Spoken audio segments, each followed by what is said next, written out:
Hey, what's going on, ladies and gentlemen? Mano back at it inside of Destiny 1. One of our last vendor weekly reset videos is coming up here. Hope you guys enjoy it. Hope you guys have enjoyed this new series. We're going to be doing a ton of these vendor roles, and I'm going to be giving you a bunch of Destiny 2 content, especially with all the reveals that are going to be happening throughout the week. Every single day, we are going to have some new Destiny information to talk about. So make sure you subscribe to the channel if you do enjoy this content. Leave a comment down below. Let me know what you're going to be picking up this week or what you're looking forward to, because next week is the beta. And then after that, if you want to leave a positive rating, that is always greatly appreciated. So with that, and without further ado, let's do it. Let's get into it. The Crucible Quartermaster is over here. We always check out the palindrome roll. This week, it is a medium to strong roll. It's not great. It does have reactive reload plus Icarus and small bore and high caliber rounds. These three are actually pretty strong. I do feel like if, of course, rifled barrel was here, it would be an even better roll, mostly because of the range boost, but it's not bad. It's not as bad as it has been. It's a good roll. If you absolutely need a palindrome, it's going to be in a good spot. I would say make sure you check out the hero formula. It is a Fatebringer-esque roll. It's got Outlaw, Red Dot ORA2, Range Lens RLR5, OEG Rifle Scope, along with Take a Knee, Explosive Rounds, Perfect Balance, and Firefly.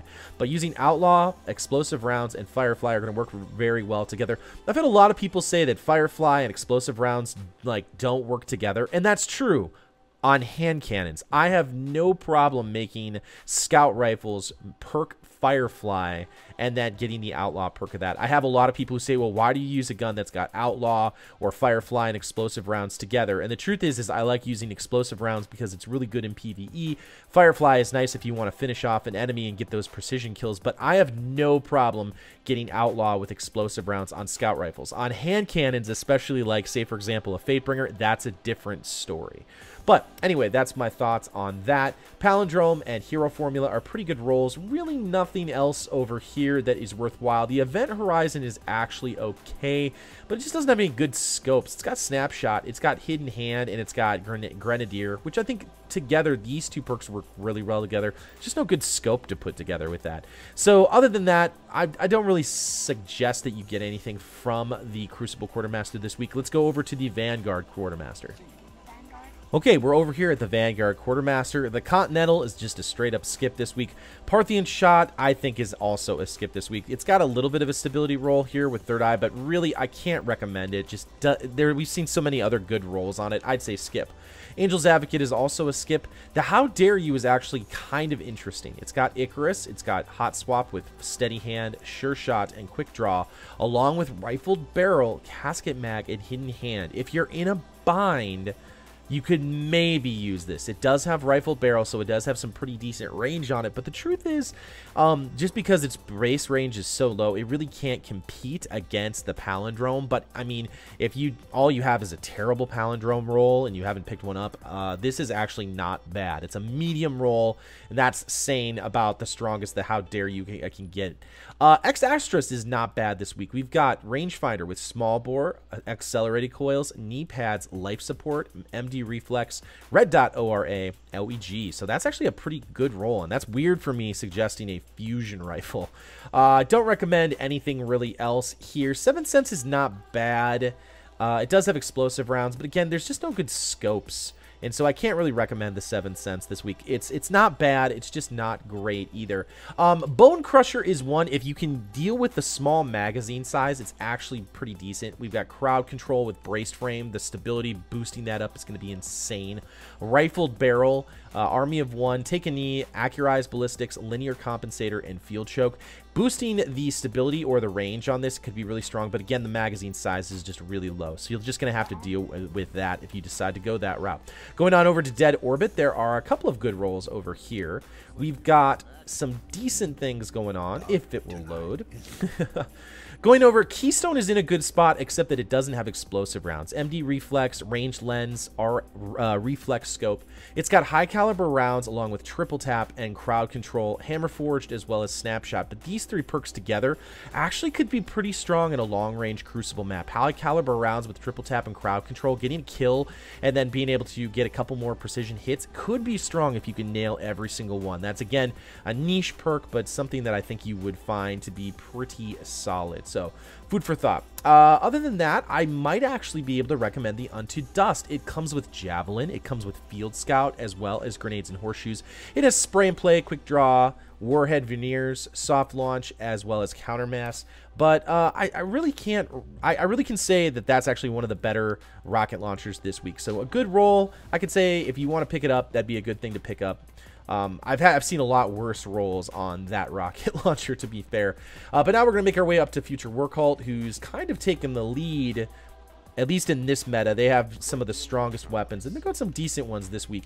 The Whale is actually in a pretty decent spot as well. It's got Explosive Rounds, Hammer Forged, Hidden Hand, Hot Swap, Lightweight, with Steady Hand, Sure Shot, and Quick Draw, so pretty good.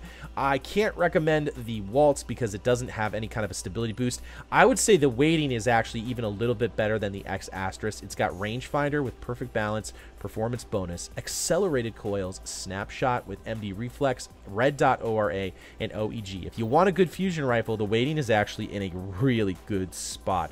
The Keystone, or excuse me, the Wounded is kind of like the Keystone, but it doesn't have that extra high caliber round. So I would say that if you're in a bind or you already have a really good Keystone that you like, this is another good one that you can have. But again, it doesn't have explosive rounds, so I really can't say it's going to be god tier. The Wormwood is in an okay spot. It does have hand loaded. It does have reactive reload, which I really like. But Snapshot and armor piercing rounds are not great. True Sight, Fast Draw, and Quick Draw are also not amazing, but they're okay. In addition, the Warpath is also pretty solid this week. Field Scout with Tripod and Grenades and Horseshoes, very strong with Perfect Balance. Of course, you're never going to use Perfect Balance on a rocket launcher. You need low recoil on a rocket launcher. Doesn't even make sense. Lightweight and Linear Compensator with Aggressive Launch and Hard Launch. I would say that those two rocket launchers, the Unto Dust and the Warpath, are in great spots this week. So if you need a good rocket launcher, now is the time, especially if you're going up to Axis and you don't have something like a Dark Drinker that can do a lot of damage. That is something that you can look at. While we're making our way over to New Monarchy, I'll give you the 100% rolls you should be looking out for this week. And actually, there are some 100% rolls, which is weird. We don't usually get that. There is a Ghost over at the Warlock Vanguard. It's a Intellect Strength roll of 25-25, which is 100%, which is great to see. We have a Future Warcult Eon Tracer Cloak for the Hunter. We've got Discipline and Strength on that. That is 100% as well.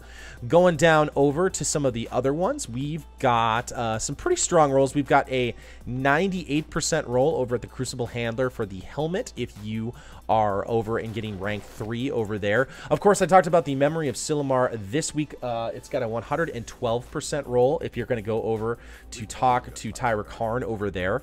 And going on over, there's a 96% roll on a couple of different items at the Speaker. We've got a Gunslinger's Cloak, as well as the Striker's Mark for the Titan, as well as the Sunsinger's Bond. So that is everything that you can get that is a 100% near roll. Let's finish up by talking about what they have over at New Monarchy. Again, New Monarchy kind of gets the short end of the stick when it comes to weapons, and honestly, there really isn't that much to see. We do have Rangefinder on the Free Will, but nothing else really to boost the stats. I can't really recommend that. I just don't think that it's very strong. Again, the Impeacher has a pretty decent roll on it with reactive reload, but again, it doesn't have anything that would boost the range, so I can't recommend that either. I think if you're sticking to Future Warcult or Dead Orbit, that's going to be a really strong thing to pick up. The First Citizen is okay if you don't have a corrective measure. You are going to get a little bit of stability here, which is nice. It does have a nice magazine size. If you need something to fight against corrective measure, I'd say the First Citizen is a good pickup with Rangefinder, Perfect Balance, Unflinching, Extended Mag, which is great if you need to do a lot more damage. You can get it. Lightweight, Accurized Ballistics, Smart Drift Control, and Field Choke. So that is all the weapons that you can get this week, all the top tier gear. Again, we're going to be going over all the Destiny 2 reveals that are going to be going over this week, so make sure you stay subbed to the channel. Click on the bottom right hand side of your screen, or I'll leave the link down below. Again, if you like something in this video, a positive rating is greatly appreciated. I would love you forever if you leave a comment down below and leave a like as well. We'd like to have a lot of fun here as well, and check out my Twitch live streams. We like to have a lot of fun out there as well. We help people through the raids, and we're going to be helping people through a ton when it comes to Destiny 2. So we had a little bit more fun at the end of this video. Hope you guys enjoyed it. If you did, again, make sure you leave a like, comment, and subscribe. And guys, I will see you next time in the universe of Destiny.